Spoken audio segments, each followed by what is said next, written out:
Muy buenos días, tengan todos ustedes, cibernautas que nos acompañan semana tras semana, el de la voz, el doctor José Manuel Miranda, y estamos felices por tenerla aquí, nuestra invitada, ya la maestra Silvia Karina Rodríguez Salas. Bienvenida, maestra, y es un placer tenerte aquí en tu casa, aquí en Entre Leyes de IMEFI TV. ¿Cómo estás, Karina? Muy bien, doctor. Muchas gracias por la invitación. Es un gusto compartir con usted este espacio y bueno, gracias por la invitación. Muy bien, muchas gracias. Pues voy a presentar a la maestra Karina. Ella es licenciada en Relaciones Internacionales y cuenta con una especialidad en negocios y solución de conflictos. Es egresada de la UNAM. Actualmente cursó o está cursando, o ya terminaste, ¿verdad? Ya terminé. La maestría en contribuciones en la Facultad de Contaduría y Administración en la división de posgrado. Maestra, pues nuevamente te damos una cordial bienvenida a este tema que es muy interesante. Creo que la mayoría de gente que nos encontramos aquí en el área o estamos en el área fiscal, pues bueno, tocamos temas pues locales, domésticos, pero dada la cercanía que tenemos con nuestros vecinos del norte que casi no nos quieren, los Estados Unidos, pues muchos de los negocios que hacen las empresas pues son con los Estados Unidos. Tenemos presencia en capital, en administración. ¿Cuántas maquiladoras tiene registrado la Secretaría de Economía? Más de 6,000 empresas maquiladoras. ¿Cuántas inversiones extranjeras tenemos? ¿Cuántas pertenecen a Estados Unidos? Y en ocasiones igual me preguntan, oye, fíjate que voy a invertir en Estados Unidos, voy a hacer una operación, pero me piden que llene tal forma. Oye, yo soy residente en Estados Unidos, tengo nacionalidad, tengo doble nacionalidad, debo de presentar ciertas declaraciones, pues la verdad es que no sé ante quién se presentan, cuáles son las fechas de presentación.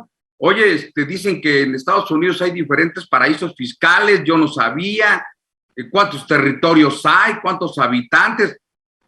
La cercanía, y te soy sincero, la mayoría de gente que yo le pregunto, pues ¿cuántos estados tiene la Unión Americana? No saben. No, o sea, muchas cosas desconocemos y es que estamos tan cerca de ellos. Entonces, la idea es que nosotros nos vayamos, ¿no? Tratando de conocer un poco más sobre esa cultura y sobre todo la fiscalidad en los Estados Unidos. Pues el día de hoy vamos a hablar sobre la responsabilidad de las empresas y socios en la Unión Americana. Maestra, ¿traes esta presentación para que nos compartas? Sí, doctor.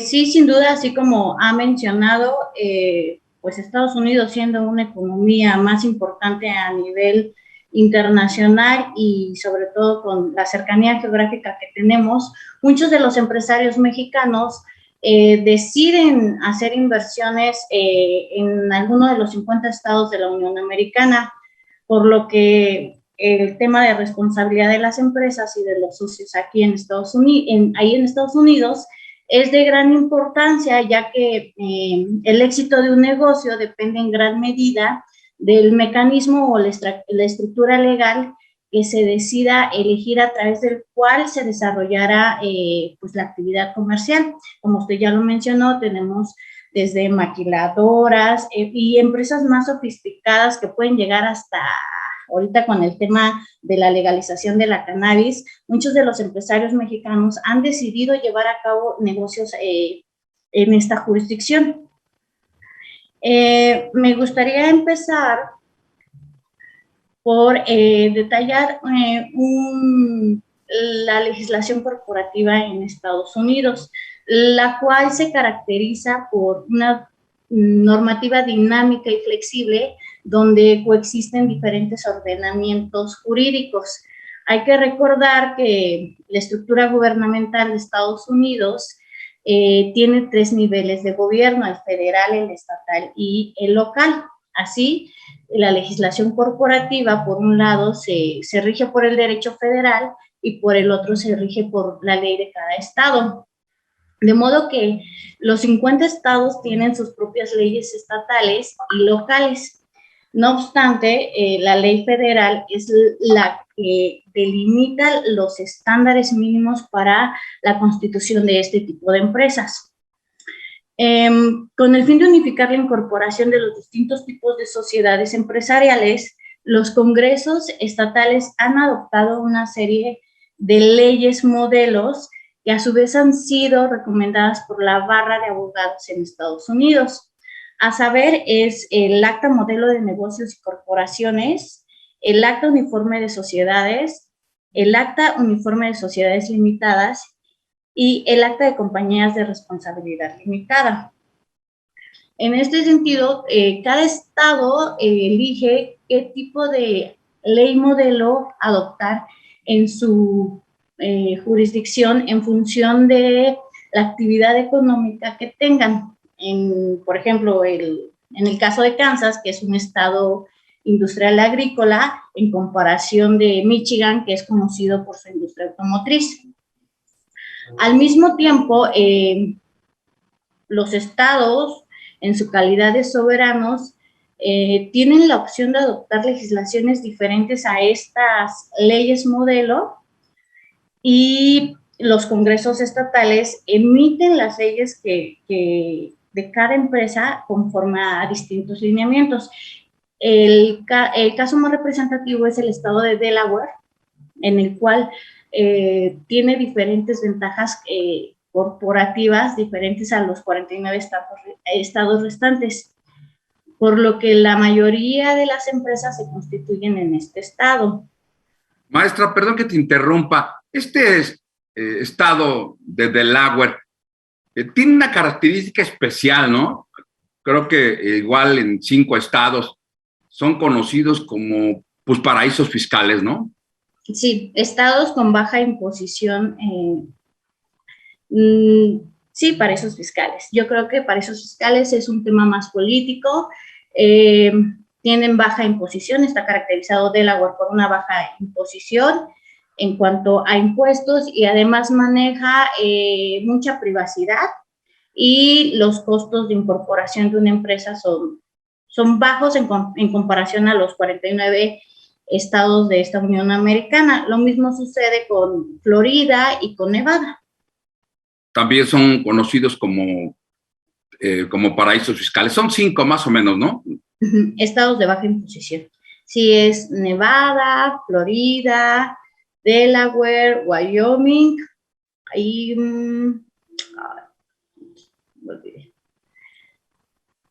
sí, son conocidos como paraísos fiscales por una baja imposición, manejan una privacidad y los costos de incorporación de estas empresas son bajos con respecto a los otros estados de la Unión Americana. Un tema interesante sobre los paraísos fiscales, ¿no? Creo que los capitales van a donde pues más los quieren, ¿no? Y sobre todo lo que ahorita se cuida mucho, ¿no? El velo. El velo, el secreto de los inversionistas, en que ahorita, pues bueno, con este grupo de acción financiera de Gafi, que pues buscan, ¿no? La transparencia de los socios, el origen de los recursos, pues allá hay una ley, ¿no? La ley FATCA, que también pues trata de transparentar, ¿no? Las inversiones que tienen pues otros extranjeros que tienen allá en Estados Unidos. Así como existe la ley FATCA, también en otros países existen de esas leyes que protegen, vamos, a los capitales, pero digo, para la transparencia, sobre todo transparencia. Quieren ver que el capital a donde están invirtiendo pues tenga un origen lícito. Muy bien. Adelante, maestra.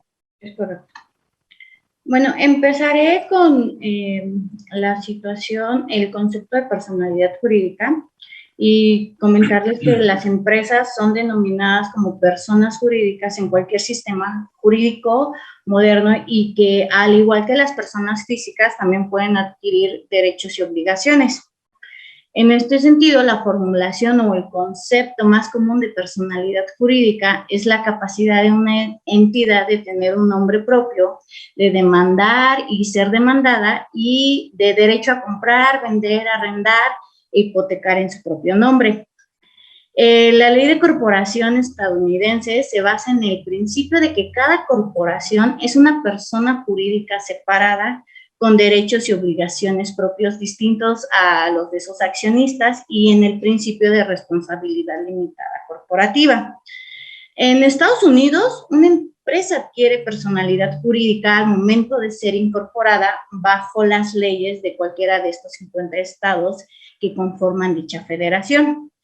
Por lo tanto, existen 50 ordenamientos legales que determinan los tipos de entidades y características de cada una de ellas. A pesar de lo anterior, la mayoría de las empresas que se establecen en Estados Unidos se caracterizan por tener una personalidad legal, tener una gestión centralizada y, obviamente, el principio de responsabilidad limitada. Este principio sostiene que los accionistas, ya sean personas físicas o jurídicas, como sociedades matrices, no son responsables ante la ley de obligaciones que la corporación posee en acciones. La responsabilidad limitada en sí recoge la idea de la protección del propietario frente a un blindaje de la entidad que posee como propio de su personalidad jurídica, de tal manera que existe una participación recíproca en cuanto a protección de activos se refiere. Así, por un lado, el blindaje de la entidad funciona como protección de los activos de la empresa frente a sus acreedores. La responsabilidad limitada protege los activos de los propietarios de la empresa de las reclamaciones de estos mismos. En la ley corporativa de Estados Unidos, los accionistas no son responsables por razón de su condición de accionistas. No obstante, se permite que una corporación imponga esa responsabilidad bajo circunstancias específicas si eso es deseable.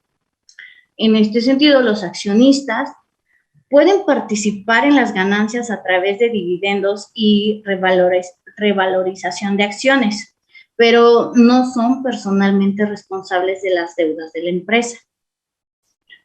Por lo que un accionista de una corporación no es personalmente responsable de ninguna responsabilidad de la empresa. Y vamos, hoy en día la responsabilidad limitada se ha convertido en una característica universal de la forma corporativa e indica claramente el valor que ha tenido esta como herramienta de contratación y financiación para la constitución de una empresa.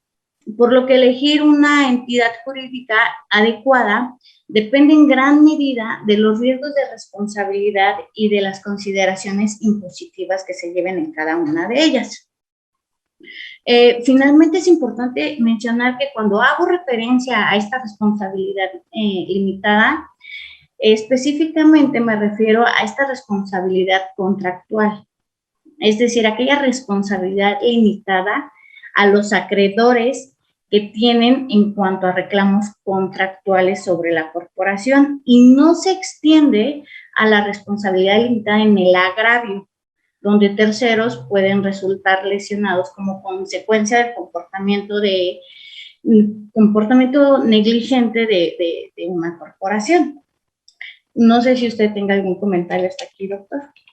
No, vamos bien, nada más comentarte que aquí hay vamos a decir, un beneficio fiscal internacional que inclusive los BEPS han tratado de limitar. Y me refiero que una empresa, por ejemplo, aquí constituida en nuestro país como Sociedad Anónima y Capital Variable de SDRL, o sea, una responsabilidad de capital variable, si tuviera partes de Estados Unidos, las pérdidas ocurridas aquí en nuestro país pudieran amortizarse allá en el otro. Esto es uno de los principios a donde cuando ves la ley mexicana dice para que sean deducibles tal parte, o sea, no deben de ser deducibles en otro país, ¿no? Y dice, ¿como en qué casos, no? ¿Como en qué casos? Pues ese es uno de los casos en que la pérdida ocurrida en nuestro país puede ser amortizada nuevamente en la consolidación en este tipo de empresas. Y a lo mejor me estoy refiriendo al estado, uno de los 50 estados de Estados Unidos, en Delaware. Ahora sí que puedes tener ese doble beneficio y los BEPS han tratado de dar esas recomendaciones, de las 15 recomendaciones, han tratado de, pues, como soft law, decirles, bueno, nosotros te recomendamos que para efectos de que no haya un traslado de beneficios y erosionar la base imponible, pues bueno, trates de implementar en tu país como Hardlock, pues este tipo de instrucciones, ¿no?, a tu legislación doméstica. Adelante, amiga. Así es. Ahora bien, en Estados Unidos, cualquier persona, ciudadano, residente o extranjero, independientemente de su estatus, puede crear una empresa. Lo fundamental es familiarizarse con las distintas posibilidades que hay al crear un tipo de empresa y conocer dónde es mejor hacer negocios, como usted ya lo mencionó. Dentro de estos 50 estados, ¿cuál es el que me da más ventaja corporativa en temas impositivos? En este sentido, las entidades jurídicas más utilizadas en Estados Unidos son las partnerships, las corporations y las limited liability companies. Todas ellas poseen características diferentes e implicaciones legales y fiscales importantes al momento de elegir una estructura. Iniciaré por las partnerships, una descripción de manera general y una definición en la cual, bueno, estas son asociaciones de 2 o más personas o también llamados socios que comparten la administración, el control, las ganancias y la responsabilidad de la empresa. Son regidos por la Ley de la Asociación Uniforme de 1914 y ha sido adoptada por todos los estados a excepción de Luisiana, hasta el 2020. Este tipo de partnerships tiene 2 acepciones, que son las General Partnerships y las Limited Partnerships. Las General Partnerships son personas morales creadas por un acuerdo voluntario denominado Partnerships Agreement entre 2 o más socios para llevar a cabo como copropietarios de una empresa con fines de lucro. En estas sociedades no se imponen limitaciones en cuanto al número de socios. Es decir, que cualquier persona natural o una entidad jurídica, incluyendo, no sé, locales, extranjeras, fideicomisos, corporaciones o bien otro tipo de sociedades, pueden ser socias de esta sociedad general, de esta General Partnerships. En cuanto a su administración, los socios tienen voz y voto equitativo y tendrán la habilidad de actuar como representantes de dicha entidad jurídica. En esta sociedad no se requiere de capital mínimo fijo. Este tipo de empresa dejará de existir cuando uno o varios socios decidan retirarse, la sociedad sea declarada en quiebra o bien por el fallecimiento de alguno de los socios, a menos de que el contrato de incorporación establezca lo contrario. En cuanto a la responsabilidad, los socios están sujetos a una responsabilidad ilimitada, por lo que deberán responder aún con su propio patrimonio por las deudas y obligaciones contraídas por la sociedad. Es importante mencionar también que un nuevo socio no incurrirá en responsabilidad en cuanto a las deudas anteriores de esta sociedad. Y por el contrario, si un socio se retira de la sociedad, este seguirá siendo responsable de cubrir con su propio patrimonio las deudas en que incurrió la sociedad durante el periodo de tiempo en que su participación societaria se encuentre vigente. En cualquier caso, el acreedor que exija la liquidación de una deuda de la sociedad deberá primero reclamar la compensación correspondiente a la sociedad antes de ejercer contra los socios en sus patrimonios individuales. Sí, esta parece, o me suena, esta General Partnership, como si fuera una sociedad civil aquí en nuestro país. Recordemos que a nivel mundial hay familias jurídicas. Nosotros nos regimos por un sistema germano-romano. En Estados Unidos es un anglosajón, es muy distinto. allá pues todo es actividad empresarial, ¿no? Todo es actividad. Aquí nosotros hacemos una distinción en actos civiles y actos mercantiles, y pues allá todo es beneficio empresarial. Entonces, en ese sentido, pues solamente se tienen este tipo de sociedades, pero no tienen, una característica que tienen es que no tienen un objeto social como nosotros tenemos, ¿no? Que tenemos como 20 o 40 o varias hojas sobre nuestro objeto social indefinidas. Ahorita por el REPSE, pues bueno, creo que hubo modificaciones a los estatutos, pero normalmente ibas con un notario y te daba una listota de actividades o de objeto social, porque decían que pues con ello pues era totalmente deducible todo lo que pudieras gastar. En este tema que estamos tratando, en el General Partnership, bueno, no hay un objeto, o las sociedades no son especializadas o enfocadas a cada tipo de actividad. Tú la puedes agarrar, pero de acuerdo a tu conveniencia. Si quieres que penetrar más en el mercado, si quieres cotizar, vamos, si tienes que licitar ante el gobierno de los Estados Unidos, bueno, te exigen, vamos, que tengas una responsabilidad más amplia, ¿no? Más amplia. Entonces, creo más o menos que este sería una de las características principales que tiene esta empresa partnership, que los socios responden ilimitadamente sobre pues las deudas y obligaciones que se contraen durante el periodo en que forman parte de la sociedad. ¿Vale? Adelante, maestro. Desde un enfoque fiscal, la General Partnership es considerada como un grupo de individuos operando un negocio conjuntamente sin identidad o personalidad propia, y por lo anterior, la sociedad no paga impuestos. Se puede plantear que esta sociedad solo funciona como un nexo entre las autoridades fiscales, llámese el IRS, y los socios. Cuando las sociedades efectúan la distribución de sus utilidades y las pérdidas directamente a los socios, cada socio deberá pagar el impuesto que le corresponda en proporción a la distribución efectuada, así como a la fórmula fiscal correspondiente a los ingresos y posición económica del individuo.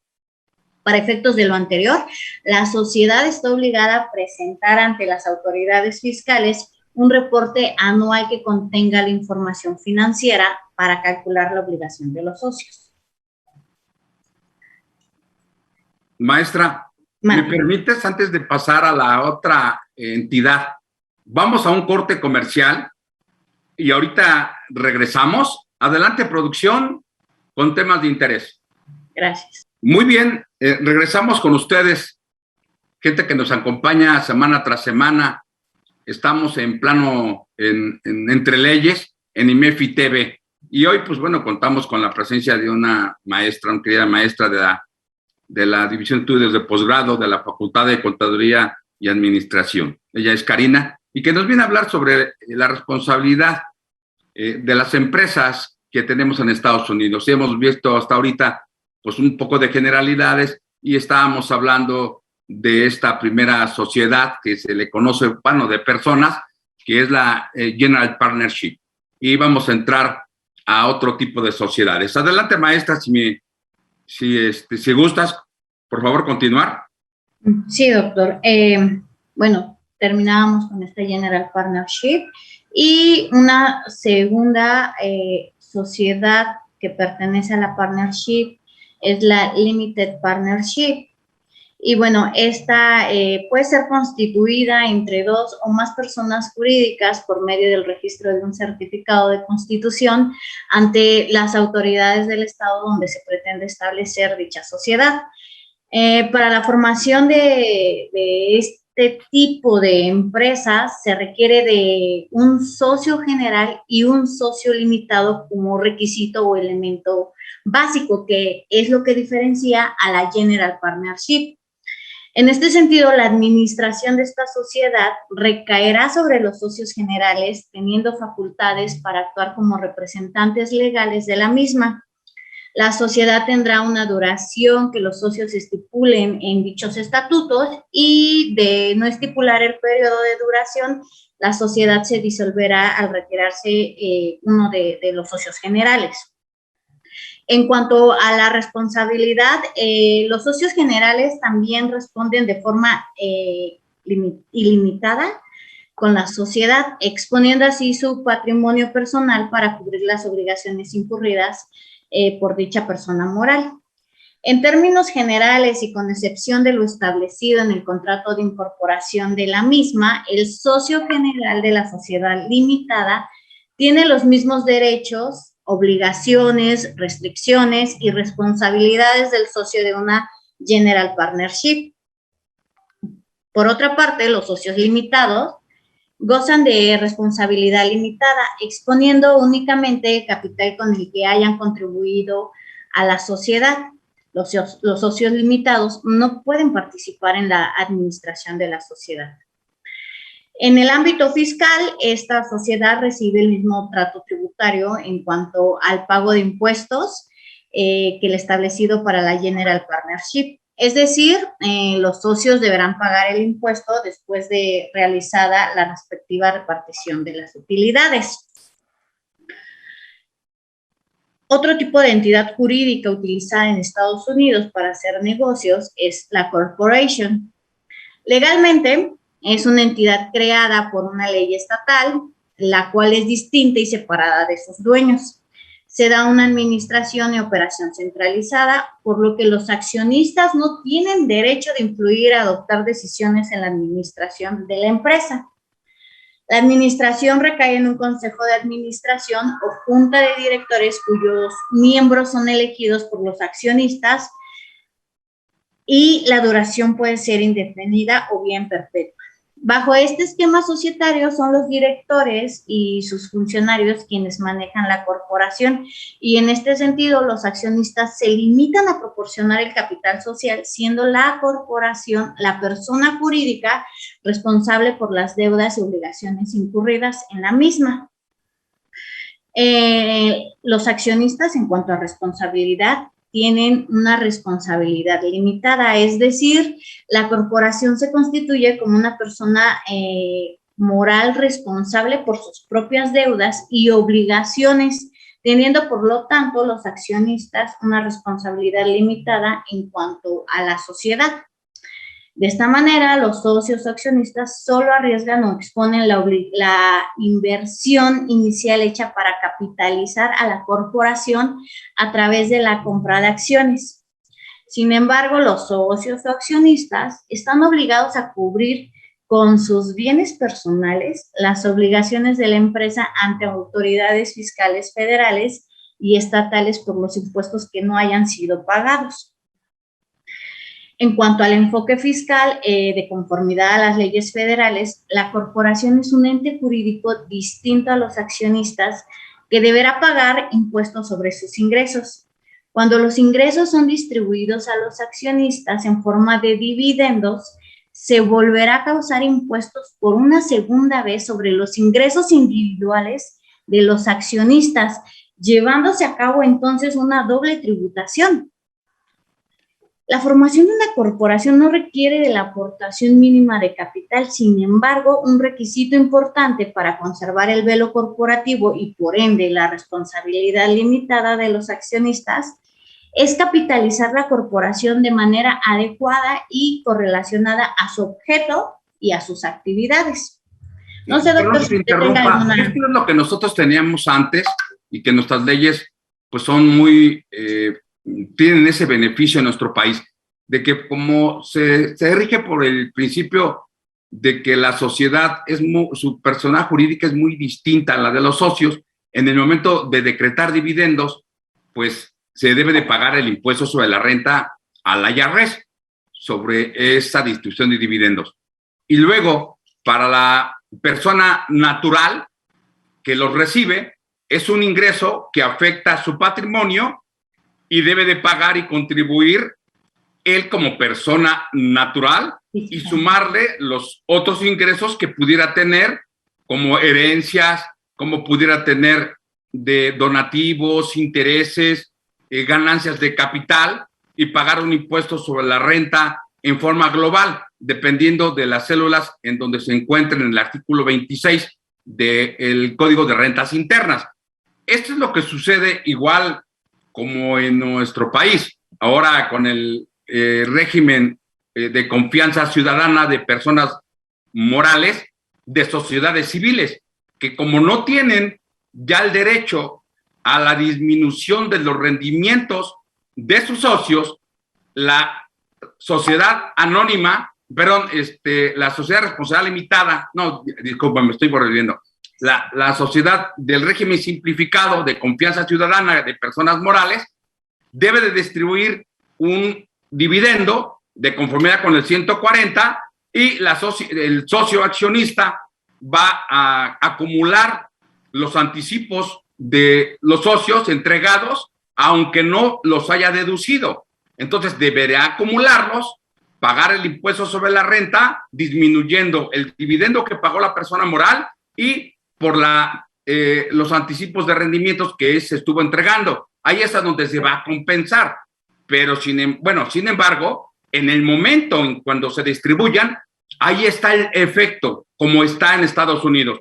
Doble efecto, lo que tú estabas comentando, maestra. Entonces, nosotros estamos yéndonos en un sistema tipo anglosajón un poco. Vamos, aunque tenemos derecho al acreditamiento, pero mientras tanto, el flujo de efectivo, pues eso es lo que nos va a descapitalizar, amiga. Sí, ya se vio. Muy bien. Y una tercera entidad empresarial que es muy utilizada en Estados Unidos y sobre todo por extranjeros y sin duda por los mexicanos son las Limited Liability Company o LLC, conocidas también así. Y bueno, este tipo de compañías son reconocidas por primera vez por el estado de Wyoming en 1977. Este tipo de empresa es una organización híbrida que combina las ventajas de las partnerships con las de la corporation. Y hoy en día los 50 estados han establecido y reconocido estas LLCs, aunque los regímenes fiscales que gobiernan reflejan algunas variaciones, todos los estados han establecido ciertas regulaciones comunes. De manera general, la estructura de la LLC es generalmente muy flexible, habida cuenta de que no se requiere una cantidad mínima de capital social, los accionistas pueden administrar directamente la compañía o incluso pueden delegar la administración a un consejo de administración compuesto por administradores externos. A diferencia de la corporación, la duración de una LLC no es perpetua. Generalmente la compañía se disuelve después de un periodo de tiempo establecido por ley o al retirarse alguno de sus socios. En cuanto a la responsabilidad, como la corporación, la LLC protege a los inversores a través de una responsabilidad limitada equivalente a la cantidad que invierten. Esto resulta ser aplicable aun cuando los miembros actúen como administradores. La misma compañía es reconocida como una entidad con personalidad jurídica que puede ser sujeto de deudas y juicios, protegiendo así a los inversores detrás de él. Ningún socio administrador de una LLC estará obligado a cubrir los deberes o responsabilidades de la compañía, simplemente por ser miembro o actuar como administrador. Pese a esto, en algunos casos extremos y solo en algunos estados, se podrá requerir a los socios que actúen en calidad de administradores para que respondan por las deudas, daños y perjuicios ocasionados por sus propios actos, de manera semejante a lo que ocurre en una corporación. Sí. Ya desde el punto de vista fiscal, como en una partnership, este tipo de empresas son los inversores y no la LLC, la compañía, vamos, los que pagan impuestos directamente. Y por lo tanto, bueno, se evita la doble imposición. No sé, doctor, si usted tenga algún comentario hasta aquí. No, hasta aquí está bien, nos vamos bien, maestra. Creo que ya estamos también por finalizar el programa, pero adelante, maestra. Muy bien. Finalmente, y a modo de conclusión, si bien la incorporación de empresas en Estados Unidos parece ser tarea fácil y no tener mayor problema gracias a la flexibilidad que existe en la legislación corporativa, aspectos legales y fiscales deben considerarse en esta. De aquí que la importancia de la responsabilidad radica en el riesgo que debe asumir el propietario o propietarios con respecto de sus bienes personales y las consideraciones fiscales que estén dispuestos a pagar. Quizás el factor más importante es saber si la entidad tiene responsabilidad limitada. Lo que esto significa es que si puede aplicar una deuda o un juicio legal contra la entidad y o contra los propietarios individuales. Ya vimos que en el caso de las partnerships, un juicio contra la entidad es lo mismo que un juicio contra las personas que lo poseen y cada persona es totalmente responsable de todas las deudas de la entidad. En el caso de las corporations y las limited liability companies, no es el caso. Una sentencia contra la entidad no debe tener efecto directo sobre los bienes individuales de los propietarios siempre que no hayan ejecutado garantías personales o bien violen las reglas que se hayan estipulado en los estatutos de la entidad.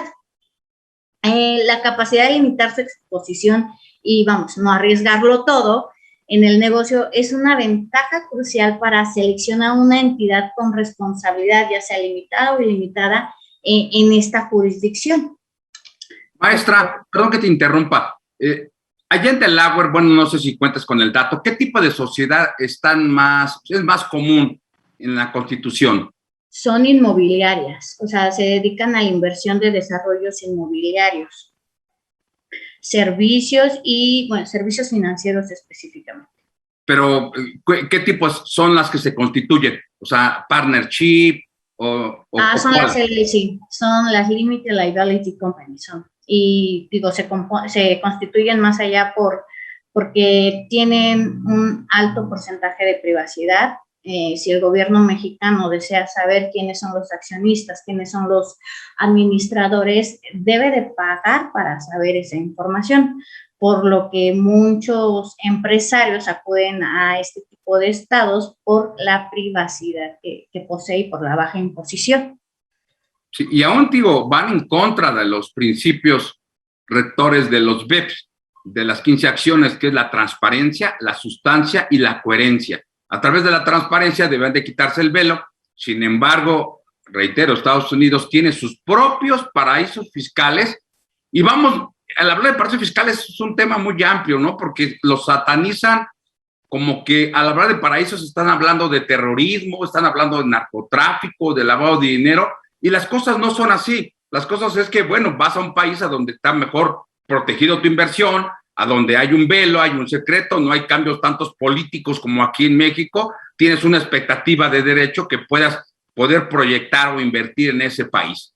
Yo no considero que estar invirtiendo en un paraíso fiscal sea considerado como una mala práctica fiscal de manera indebida a que nos dice los BEPS. Sin embargo, están en contra de esos principios en el que Estados Unidos debe de haber hecho sus reservas para entrar en los BEPS. Es correcto, doctor.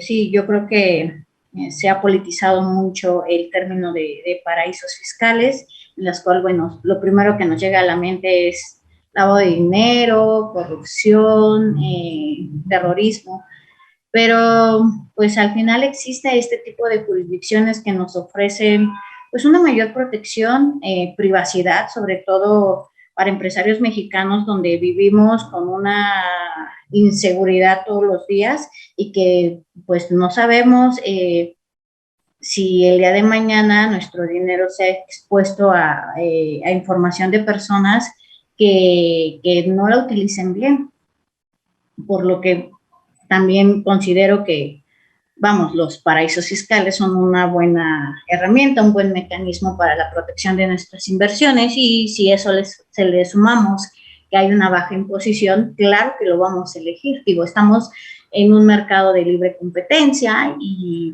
en una sociedad libre, ¿no? Donde cada quien puede elegir dónde llevar su capital. Muy bien.